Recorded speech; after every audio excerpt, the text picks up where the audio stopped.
राम राम राम राम राम राम राम राम राम नारायण नारायण। अव्यक्तोऽयमचिन्त्योऽयमविकार्योऽयमुच्यते तस्मादेवं विदित्वैनं नानुशोचितुमर्हसि। यह देही प्रत्यक्ष नहीं दिखता, यह चिंतन का विषय नहीं है और यह निर्विकार कहा जाता है। अतः इस देही को ऐसा जानकर शोक नहीं करना चाहिए। व्याख्या। अव्यक्तोयम, जैसे शरीर संसार स्थूल रूप से देखने में आता है, ऐसे यह शरीरी स्थूल रूप से देखने में आने वाला नहीं है, क्योंकि यह स्थूल सृष्टि से रहित है। अचिंत्योयम, मन बुद्धि आदि देखने में तो नहीं आते पर चिंतन में आते ही है, अर्थात ये चिंतन के विषय है, परंतु ये देही चिंतन का भी विषय नहीं है, क्योंकि ये सूक्ष्म सृष्टि से रहित है। अविकार्यो ये मुच्यते, ये देही विकार रहित कहा जाता है, अर्थात इसमें किंचन मात्र भी परिवर्तन नहीं होता।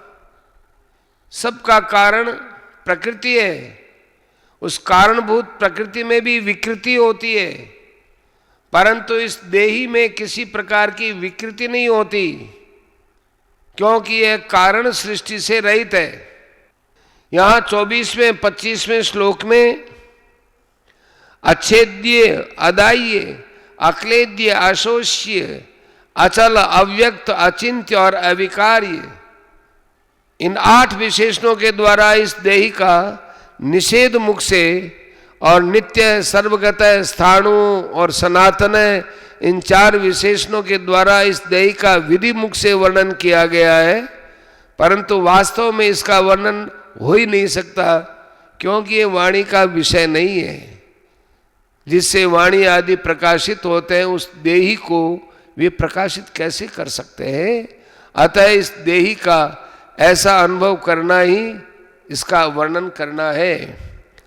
तस्मादेवं विदित्वैनं नानुशोचितुमर्हसि, इसलिए इस देही को अछेद्य, अशोच्य, नित्य, सनातन, अविकार्य आदि जान ले, अर्थात ऐसा अनुभव कर ले, तो फिर शोक हो ही नहीं सकता। संबंध। अगर शरीरी को निर्विकार न मानकर विकारी मान लिया जाए, जो कि सिद्धांत से तो विरुद्ध है, तो भी शोक नहीं हो सकता। यह बात आगे के 2 श्लोकों में कहते हैं। अथ चैनं नित्यजातं नित्यं वा मन्यसे मृतं तथापि त्वं महाबाहो नैवं शोचितुमर्हसि। हे महाबाहो, अगर तुम इस देही को नित्य पैदा होने वाला अथवा नित्य मरने वाला भी मानो, तो भी तुम्हें इस प्रकार शोक नहीं करना चाहिए। व्याख्या। अथ चैनं नित्यजातं नित्यं वा मन्यसे मृतं तथापि त्वं महाबाहो नैवं शोचितुमर्हसि। भगवान या पक्षांतर में अथच और मन्य से पद देकर कहते हैं कि यद्यपि सिद्धांत की और सच्ची बात यही है कि देही किसी भी काल में जन्मने मरने वाला नहीं है, तथापि अगर तुम सिद्धांत से बिल्कुल विरुद्ध बात भी मान लो कि देही नित्य जन्मने और नित्य मरने वाला है, तो भी तुम्हें शोक नहीं होना चाहिए। कारण कि जो जन्मेगा वो मरेगा ही और मरेगा वो जन्मेगा ही, इस नियम को कोई टाल नहीं सकता। अगर बीज को पृथ्वी में बो दिया जाए तो वह फूल कर अंकुर देता है, वही अंकुर क्रमशः बढ़कर वृक्ष रूप होता है। इसमें सूक्ष्म दृष्टि से देखा जाए कि क्या वह बीज एक क्षण भी एक रस रूप से रहा? पृथ्वी में वह पहले अपने कठोर रूप को छोड़कर कोमल रूप में हो गया, फिर कोमल रूप को छोड़कर अंकुर रूप में हो गया, उसके बाद अंकुर रूप से छोड़कर वृक्ष रूप में हो गया, और अंत में आयु समाप्त होने पर वो सूख गया। इस तरह बीज एक क्षण भी एक रूप से नहीं रहा, प्रत्युत प्रतिक्षण बदलता रहा। अगर बीज एक क्षण भी एक रूपता से रहता तो वृक्ष के सूखने तक की क्रिया कैसे होती?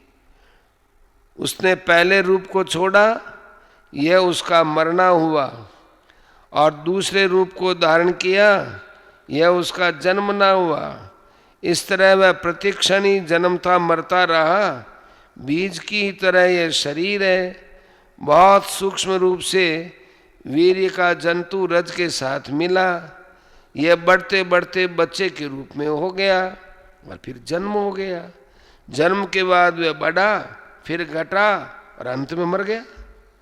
इस तरह शरीर एक क्षण भी एक रूप से न रहकर बदलता रहा, अर्थात प्रतिक्षण जन्मता मरता रहा। भगवान कहते हैं कि अगर तुम शरीर की तरह शरीरी को भी नित्य जन्मने मरने वाला मान लो तो भी यह शोक का विषय नहीं हो सकता।